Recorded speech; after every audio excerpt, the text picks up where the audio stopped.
to take some questions from the audience. Just a couple of things, because as you heard, we can't talk about certain things. I know. It's for a good cause, though. It is for a good cause. And we support the unions, of course.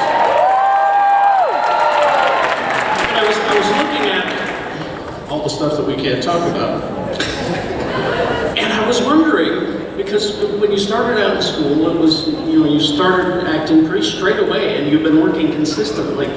What would have happened? What was the plan B if, something didn't happen, something didn't take, and you didn't head down this path? What was going to happen? Well, the thing is, I never ever intended to be an actor. I actually started off studying art. That's what I mean, literally since the age of about 6 or 7, I was given the first set of paints, and I started painting, and that really became what I wanted to do for up until the age of 18. I went to college, and it was only when I was in college at Lancaster University in the north of England that in the first year that you had to do another course, and I wasn't even aware of that. I was going up to study visual arts. I thought that's what I was going to do, and no, you had to do this first year other course, and there happened to be a theatre studies department, and so I started designing props and making sets and posters for the shows, and using my artistic skills, thinking that that would help my visual art degree, and then I started acting in plays, very small roles, and then they gradually got bigger and bigger, and then by the end of the first year I played a part that was a really significant role, and that literally changed my life, and from that, I mean, okay, let me just give you a little bit of back history. When I went to art college, my parents were horrified that I was going to do art. They were horrified. And then at the end of the first year, I said, it's okay, I'm not going to do art anymore. I'm going to become an actor. And they were like, silence down the end of the phone. Total silence. They were terrified for me. They just thought, what is he doing? It took them a long time to actually to figure out that actually it wasn't too bad of a profession. And now you're one of the pioneers of this new form of acting, this new art form.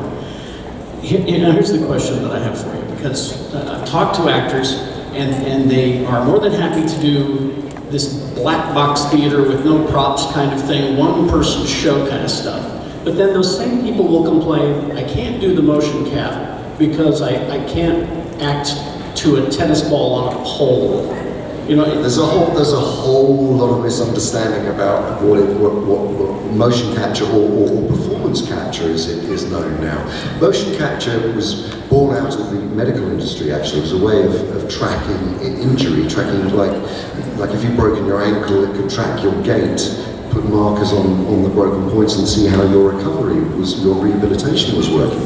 Then it started to be used in the video game world to track athletes and martial artists' movements and so on. So that's why it was called motion capture. It was literally capturing physical motion. But actually, when we started using it in the film industry, it became very quickly performance capture, because it was allowing an actor to see an avatar version of what they were doing on a screen. The very first time I actually had the opportunity of working on a character using the technology, I literally could lift my arm up, and then I would see the avatar characters lift his arm up, and then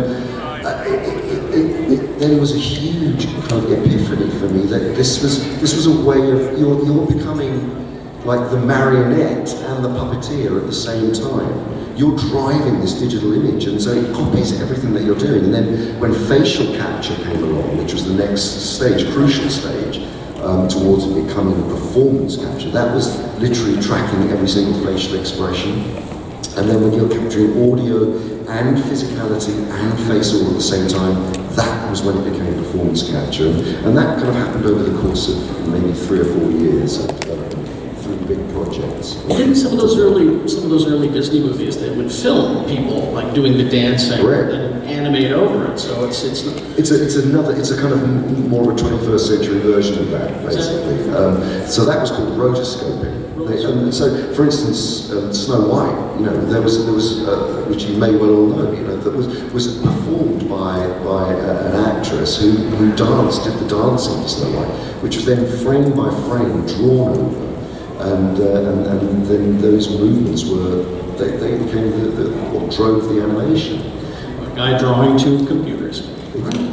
Let's start with the questions. Hi, what's your name? My name's Elon, and my question is, what's your favorite breakfast cereal? A good question. I warned you.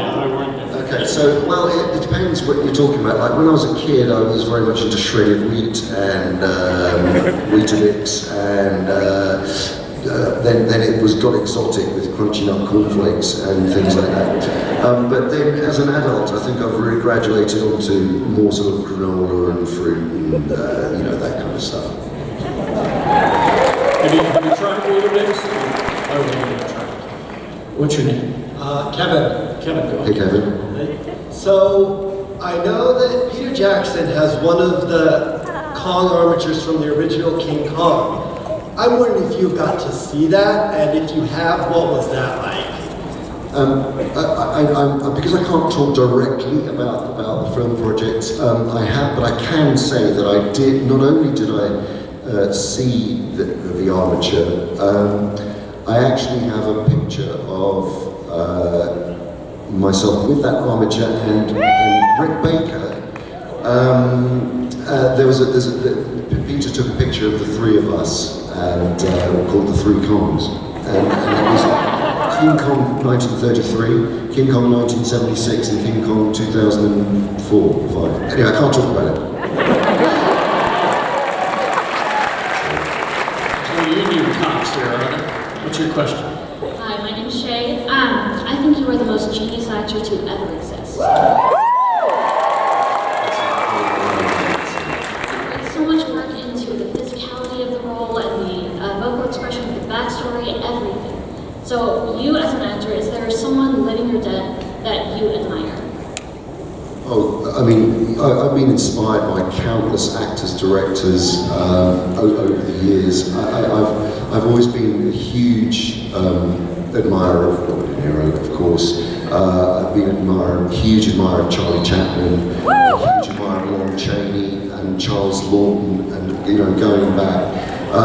There, over the course of the years, you realise that the craft of acting it goes back such a long way, and we've probably, as actors and performers, we've stopped. You kind of are. An artist, a lot of artists do, not meaning to, but you pay homage to or homage to previous. If you're a film director, you're looking at other people's shots. You're looking at other people's things that you've really connected to emotionally. So in terms of filmmakers, Martin Scorsese's pictures. I mean, I remember seeing Apocalypse Now when I was 14 years old, and it was the thing that made me want to become a filmmaker. It was such a powerful movie, and you sort of end up being a magpie along the road in your career. You end up taking little bits from here and there, and they become, your taste is a sort of the sum of so many different other previous brilliant artists' work. Whether you're conscious of it or not, you do. You imbibe it, you take it in, and that becomes your, it becomes your version, as it were. The combination, the accumulation of all of those things becomes how you want to express or tell a story. Did you see that documentary about the making of Apocalypse Now? Oh, Heart of Darkness. Yeah, it's an extraordinary. Has anybody seen that documentary? It's just, I mean, you kind of think, how on earth were films of that scale made without the modern forms of telecommunication that we have now, without the ease in which we can get information in terms of sending, films, sending, digital files, all that kind of stuff. That was groundbreaking. Not only that, but you think back to films like, The General, Buster Keaton, where some of the most extraordinary stunts were created for real. I mean, Ben-Hur, all of those films, and now, of course, we live in a world where so much can be created digitally, and there's probably a lot more safety as a result. But you look at those films, I look at those films in complete awe in terms of the management and the skill and how those big stunts were pulled off. I mean, you watch a guy like a Harold Lloyd, for example. I mean, why wasn't he killed during shooting, like, I don't know how many times? Absolutely. Just amazing. What's your name, question? My name is John, and I would like to ask, if you could have a superpower, what would it be and why? Supercar. Superpower. A superpower? Yes, sir. If I had a superpower, it would be to be able to spot dictators around the world very easily before they started to become a menace. And make them look ridiculous to their people so that no one followed them. Best question of the past 3 days and best answer. I just want to say that. What's your name and question? My name is Emma, and my question is, if you could have one wish, like it could be anything except asking for more wishes, what would it be? It would be that, if I could have one wish, it would be that everyone had the opportunity to, at some point in their life, walk in someone else's shoes and understand their lives. In the same way that as an actor, you get the opportunity, and it's a gift, it's the real gift that you get every time you start afresh playing a new character. You get the opportunity to see humanity from a different perspective. And if I had one wish, it would be that everyone had the opportunity to walk in someone else's shoes so that they could fully experience someone else's life, so they would have respect for each other.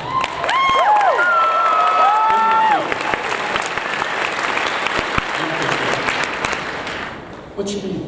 My name is Lucy, and I wanted to know what's your favorite movie? Wow.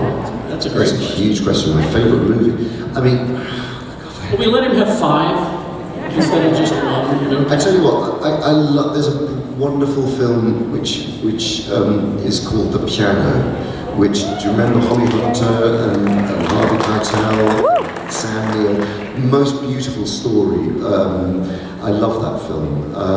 The Red Shoes is one of my favourite films of all time. Emmerich Powell and Pressburger about the Grimm's fairy tale. About the ballet dancer who couldn't take off the pair of red shoes once she put them on. Wow, what other films? There's so many. Apocalypse Now was one of them, because that was what literally made me want to become a filmmaker. I mean, I could go on, but those are, I think, are my three favourite films. How many versions of Apocalypse Now are there now? Oh, Like 3 or? yeah, there's the final cut version. Well, will it ever be the final cut? We will never know. But I saw it recently at a film festival on Lake Como at 2 o'clock in the morning. It lasted 3.5 hours, from 2 till 5:30 in the morning. I was like, I was so excited. I spray painted the words Apocalypse Now on my bedroom wall. My mom had a conniption. What's your name and question? Yeah, my name is Greg. Many of your characters have really iconic, powerful voices. I think every guy in the world thinks they can do a specific voice that you've done. So my question was, do you do any impersonations? Maybe an Ian McKellen Gandalf or something like that? Well, that's a good question. I mean, I recently did a series of readings of the books.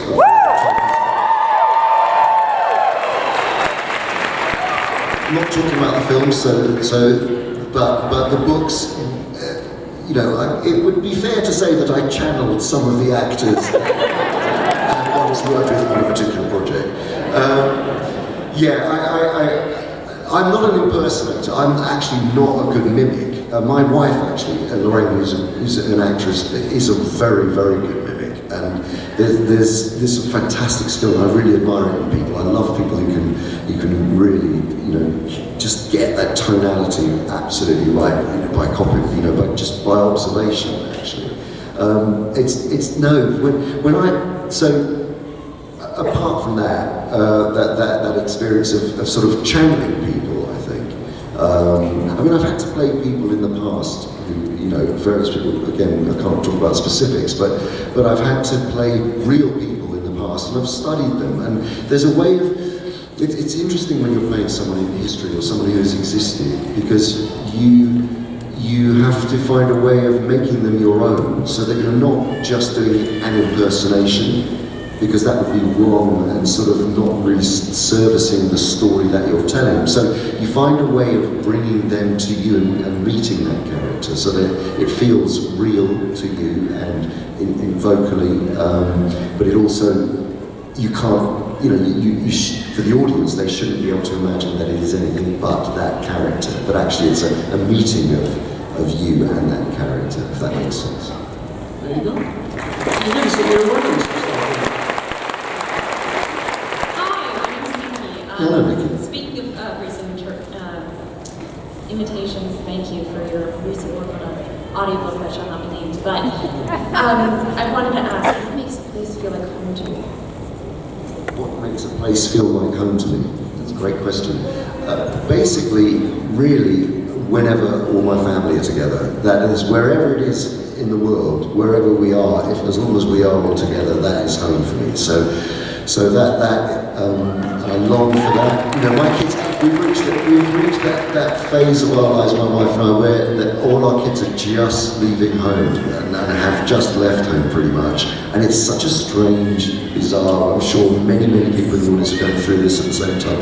You know, but it's this curiously kind of wonderful thing, because they've got, you know, you've done part of your job.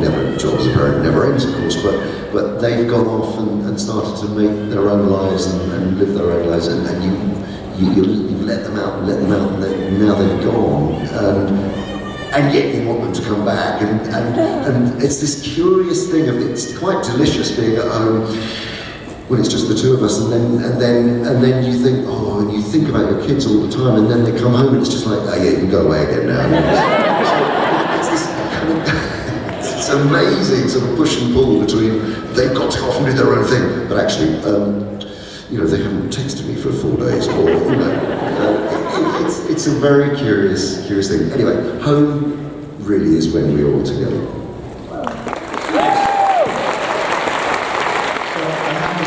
Standing over there, the only thing in my head is, Oh my gosh, it's Andy Serkis, isn't he precious?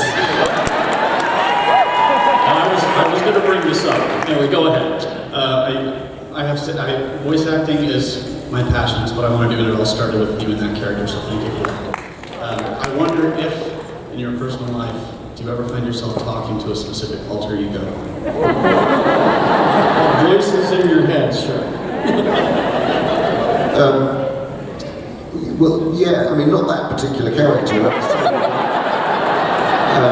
because that character is never very far away from me, because I literally meet people every day who want to talk about that character, which shall be nameless. So no, but yes, no, I have various different voices in my head, you know, depending on the mood that I'm in.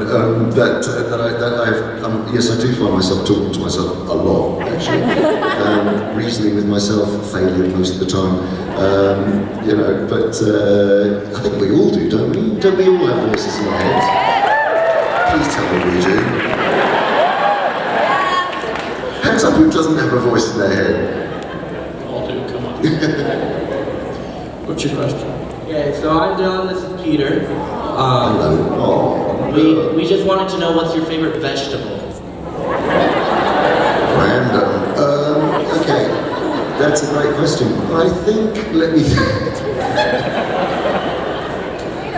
I'm very fond of aubergine. I don't even know where this is going. No,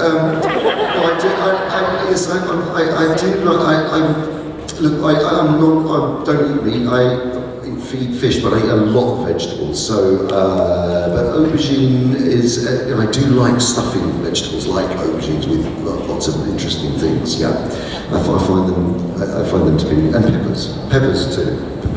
How old is Peter before you? Peter is 4 months. Can we just have a little bit of a hand?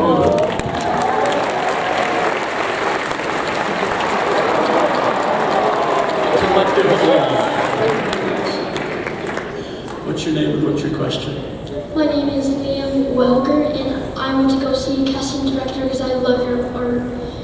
Your work is just amazing. What age did you start acting?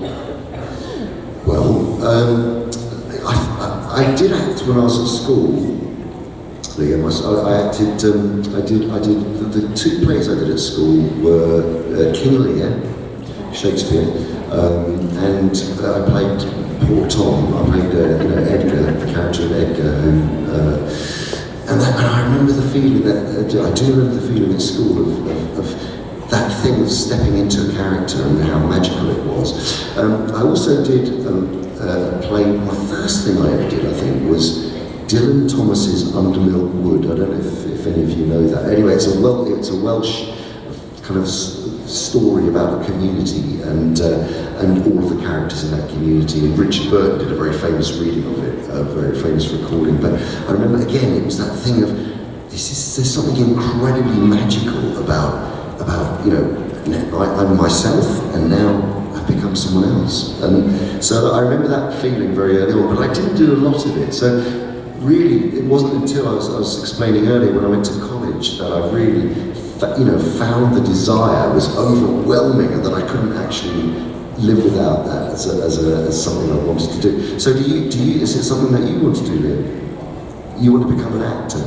Oh, that's great. Well, listen, you do what? You're bugging your mum over and over again. Keep bugging your mum. Just do that. I have to keep bugging my mum. And say, Mom, Andy Serkis said so. And you know what? Sometimes, Liam, just before you go away, sometimes when your parents tell you not to do something and you decide to do it, you do it really well. Just remember that. Thanks, man. What's your name and your question? Hi, my name is Joel. Firstly, thank you for coming, and I bow before you. Mountain of talent. I wish I could talk more about voice acting and impressions with you, but my question to you is this. Aside from work, what kind of hobbies do you do? Like, for instance, I like to do writing, drawing, painting, model railroading, and Legos.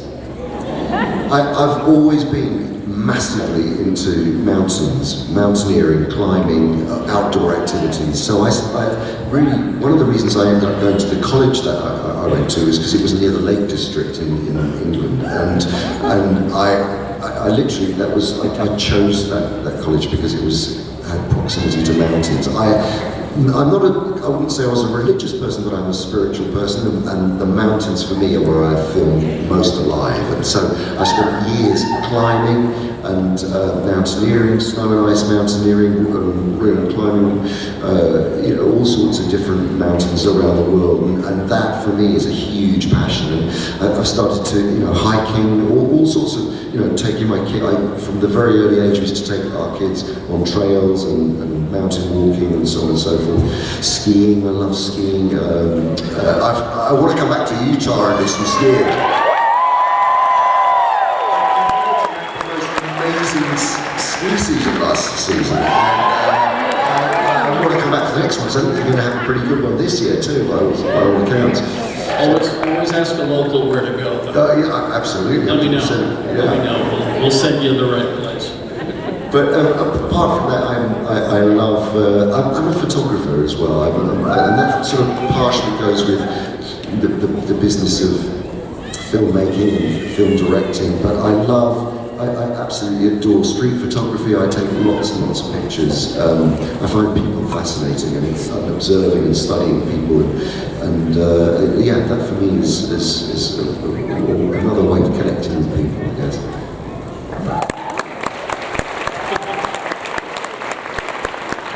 What's your name and your question? My name is Alex, and my question is, what genre of books did you read growing up? Oh, that's a good question. What genre of books did I read? All sorts of different things. I remember thinking back to the very first books I read. Well, some of the very early books I read were The Phantom Tollbooth. I don't know if you know. I love that book. The Hobbit was one of the first books I read. And Animal Farm, which is one of my favourite read that. So all sorts of, I suppose they were kind of all stories that were, kind of had a fable, they were kind of a fairy tale, or had fantasy elements, or not surprisingly, but were fables and were strong stories with underlying messages that you could really, when you first start reading, books which are, it's sort of have adult themes, but they're for young people to really, they work on lots of different levels. Those are the sorts of books that I love to read, I suppose.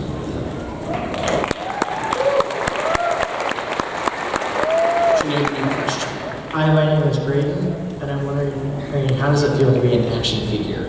You are an action figure, sir. You are several different action figures. Can we talk about this? Yeah, I guess so. Well, it's an interesting one, isn't it? What is it like to be an action figure? It's I used to love collecting figures when I was growing up. I loved Spider-Man, and I loved, I had Batman and Joe 90 and all the Thunderbirds puppets and all those are the things and I collected models of all the monsters. And I had those model kits of Godzilla and King Kong, and, all of those amazing model kits, the Mummy and Frankenstein and all of that. So I've sort of grown up really. And Mum actually, one of the things my mum had, she collected dolls from all around the world. Whenever she used to go, we sort of travelled around quite a bit when I was growing up, because my father was Iraqi and he lived in Baghdad, and my elder sisters all grew up in Baghdad, and when I was born, my mum decided she wanted to come back to England, but we used to go back and forth to Iraq, where my dad was working all the time. So she used to travel a lot around the world, my mum, and she used to collect dolls, and I was quite fascinated by this collection of dolls from literally all around the world where my parents travelled, and I think it left a marked impression on me, because I've always loved, figures and like making stop motion kind of, little short movies with figures. So it's very strange to get to a point in your life where you start to see figures of you. That's kind of weird, and other characters that you've been involved in. But it is fun, and like today, when you've all brought them along for me to sign, and that's a sort of, it's kind of a strange thing, because it's like the stories that we've been involved in, having another life as a character that means something to you, that you bring back to the actor that's played that character. It's a very interesting circle for sure. Anyway, I don't know where I'm going with this.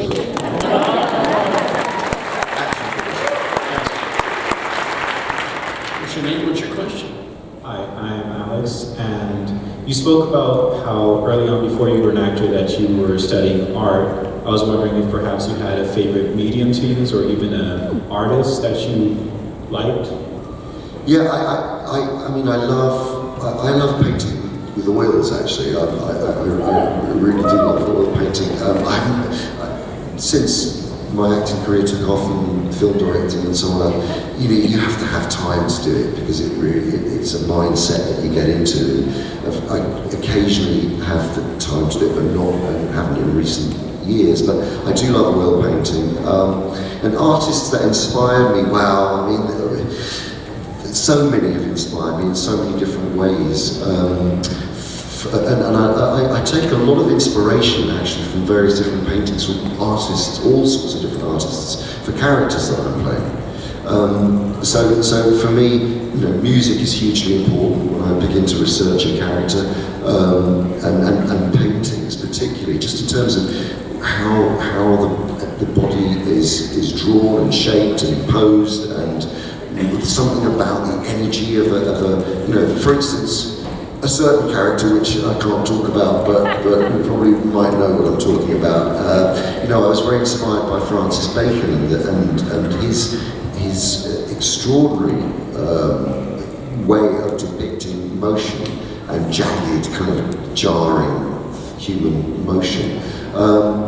I mean, it would be. I can't single anybody out because I have a very wide taste in the sort of work that really appeals to me. But I do know that, I mean, the paintings that I have made that, I don't have a single painting up at my home because Lorraine, my wife, cannot bear my art at all.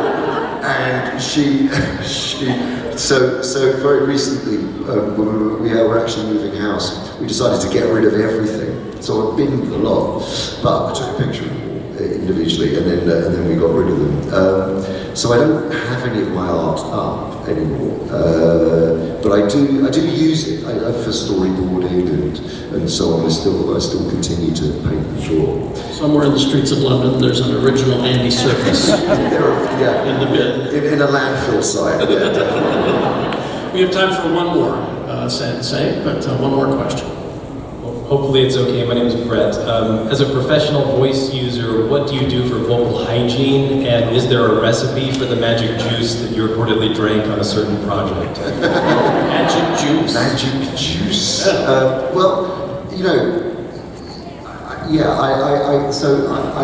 tend to, when I'm working, and you know, the other thing is, people think of me as a voice actor, and actually, I really am not a voice actor. Voice is a part of creating a character, and the voice is linked to physicality, and voice is linked to psychology. So I never think of myself as someone who just does a voice or kind of picks a voice. It's always connected to the way a character moves or thinks or feels. So I think people have it's an interesting perception that people have. But that side, the juice side of things, I do when I'm working and it's a particularly demanding role, which will, you know, eventually, if you don't lubricate, then you know, it's going to cause you damage. So I did create for a certain character, which I can't talk about, a juice which was made up of lemon and honey and ginger and you know, vitamins and so on and so forth, which I just kind of had to drink constantly, just to keep things going, really. And that is, and it was named after the character that I played, which I can't talk about, was what I call that juice. It was the juice.